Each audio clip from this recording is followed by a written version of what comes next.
Hello everyone, my name is Anand और light का ये लेक्चर नंबर 3 है। तो इसमें हम जो डिस्कस करने वाले हैं वो होने वाला है रेगुलर रिफ्लेक्शन को लेके बच्चे। रेगुलर रिफ्लेक्शन और इर्रेगुलर रिफ्लेक्शन। इसके पहले हम लोग ना रिफ्लेक्शन के बारे में तो अच्छे से चर्चा कर रखे हैं। तो इर्रेगुलर रिफ्लेक्शन का मीनिंग क्या है और रेगुलर रिफ्लेक्शन का मीनिंग क्या है, थोड़ा सा समझते हैं बच्चे। रेगुलर रिफ्लेक्शन का मतलब देखो, दोनों ही रिफ्लेक्शन है, तो जो मैंने आपको स्टेटमेंट दे रखा था लॉ ऑफ रिफ्लेक्शन वो तो वैलिड है। एंगल आई एंगल आर के बराबर है। जो आपके इंसिडेंट रेज थे आपके, ठीक है ना, नॉर्मल थे और आपके रिफ्लेक्टेड रेज थे, all are in a same plane. ये सारी कंडीशंस तो वैलिड होने वाली हैं दोनों ही कंडीशन पे। तो फिर ये कहानी आई क्यों, इसको हम पढ़ ही क्यों रहे हैं? थोड़ा देखो, रेगुलर में होता क्या है बच्चे, एक पैटर्न पे सब कुछ चलता है। अब पैटर्न का यहाँ मीनिंग क्या है कि मान लो यहाँ रे ऑफ लाइट आया यहाँ पे, तो टकराने के बाद बच्चे यहाँ पे गिरा, ये इधर चला गया। फिर एक रे ऑफ लाइट ऐसे आया, टकराने के बाद क्या हुआ, ये इधर चला गया। ये रे ऑफ लाइट एक आया, टकराने के बाद क्या हुआ, इधर चला। मतलब एक रेगुलर पैटर्न में लाइट इधर से आ रही है, सोर्स इधर लाइट है, किसी सोर्स का, कोई भी लाइट का सोर्स है, जरूरी नहीं कि हर बार सूरज ही रहे। कोई भी लाइट का एक ग्लो है, बल्ब ग्लो कर रहा है, तो लाइट की सोर्स से क्या हो रही है, यहाँ से आपकी क्या हो रही है, लाइट आ रही है, टकराने के बाद सब ऐसे चली जा रही है। ये क्यों हो पा रहा है? क्योंकि जो मैंने सरफेस का यहाँ सिलेक्शन किया वो स्मूथ है, ठीक है ना। सरफेस कैसा है, स्मूथ है। रफली सरफेस नहीं है, बहुत ज्यादा ही स्मूथ है।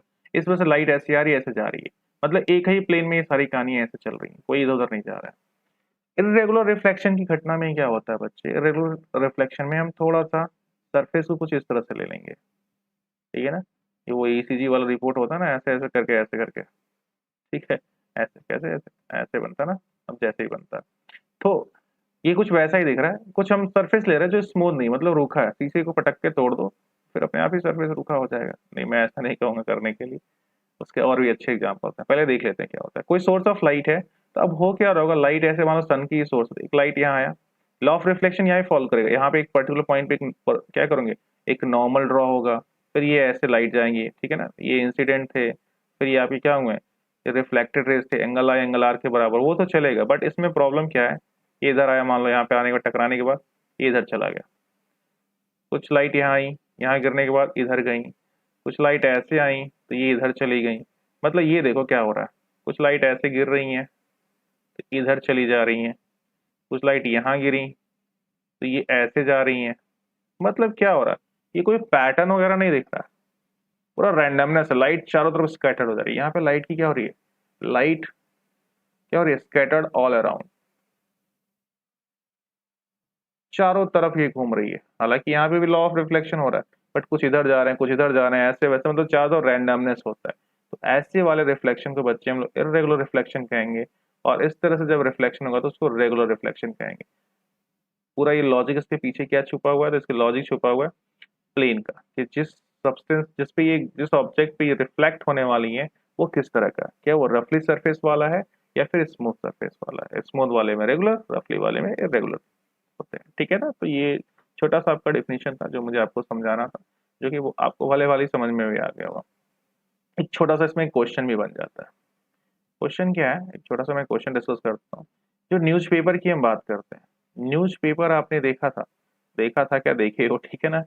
न्यूज़पेपर जो आप देखते हो वो क्या होता है, काफी रफली पेज होता है, बहुत रफली होते हैं कि नहीं होते हैं, रफली पेजेस आपकी होती हैं। मतलब वो बहुत ज्यादा ही क्या होता है उसमें, देखो तो मतलब बहुत मैला सा होता है, और उसमें डॉट डॉट ढेर सारे उसमें बिंदी होती है, रफ सरफेस नजर आती है, स्मूथ नहीं होती है।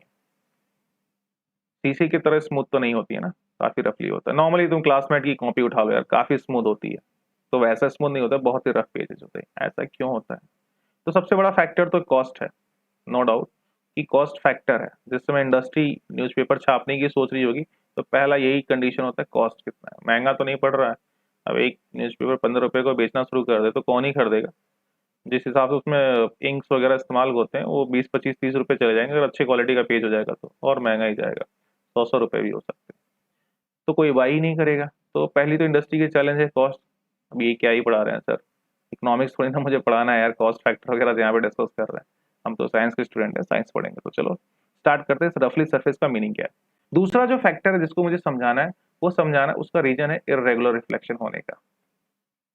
इरेगुलर रिफ्लेक्शन, आप नोटिस करो जो न्यूज़पेपर्स होते हैं वो काफ़ी छोटे-छोटे अक्षरों में लिखे हुए होते हैं, बहुत छोटा-छोटा अक्षर होता है। तो ऐसे कंडीशन में आपको उस चीज़ को पढ़ने के लिए बहुत ज़्यादा आई को प्रेशराइज़ करना पड़ेगा, आँखों को क्या करना पड़ेगा? बहुत ज़्यादा प्रेशर डालना पड़ेगा इसको पढ़ने के लिए। भाई ये न्यूज़पेपर था, इस अक्षर को पढ़ना है तो अगर मुझे आई मतलब यहाँ पे कंडीशन में लगा दूँ, कि ये मेरा यहाँ पे क्या है? ठीक है, ऐसे नहीं उल्टा बन जा रहा है, इसको सीधा बनाया जाए। तो इस कंडीशन में क्या हो जाएगा, मान लो यहाँ पे मुझे पढ़ना है, ये हम देख रहे हैं इस चीज़ को। तो इसको पढ़ने के लिए बच्चे यहाँ जो चीज़ें होती हैं, यहाँ पे प्रॉपर मुझे लाइट चाहिए। अगर ये एकदम प्लेन होता, मान लेते जो न्यूज़पेपर आया मान लो शीशे पे लिख के आया और तुम घर में बैठे हो, कमरे में बैठ गए, ठीक है, तुम्हारा छोटा-सा कमरा है पढ़ने के लिए और यहाँ तुम बैठ के न्यूज़पेपर पढ़ रहे हो, ठीक है ना? हाथ में न्यूज़पेपर दे दिया जाए, चलो न्यूज़पेपर पढ़ रहे हो।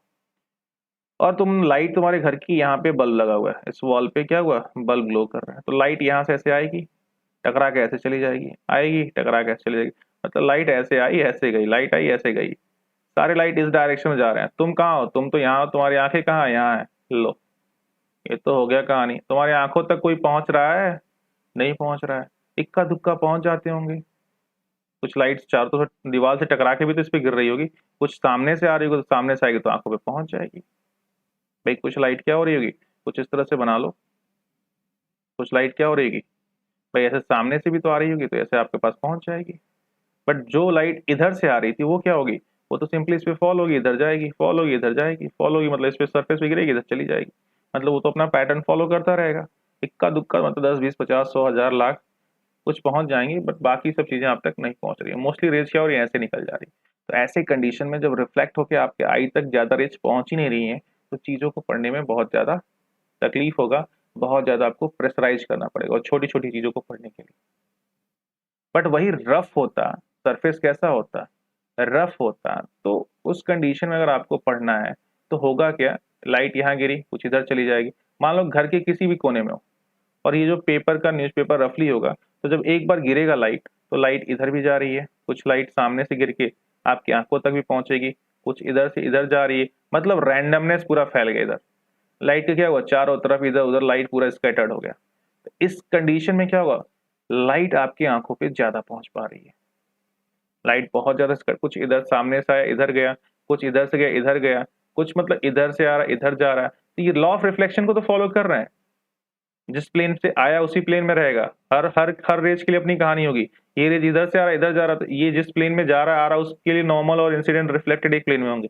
ये जिधर से आ रहा है, उधर जा बट इस तरह से होने की वजह से हमारे आई पे क्या हो रहा है? ज़्यादा अमाउंट में रेज़ पहुँच पा रही है और ज़्यादा अमाउंट में रेज़ पहुँच पा रही है, तो आसानी से हम चीज़ों को पढ़ पाते हैं, छोटी-छोटी चीज़ों को भी देख पाते हैं। तो ये इर्रेगुलर रिफ्लेक्शन का आपको बेनिफिट था। होपफुली अभी तक ये रेगुलर इर्रेगुलर रिफ्लेक्शन से रिलेटेड जो मैंने एग्जांपल समझाया वो समझ में आपको आ गया होगा। अब इसके आगे की जो क्लासेस होंगी वो हम लोग कल देखेंगे। आज के लिए इतना ही रखते हैं। Thank you.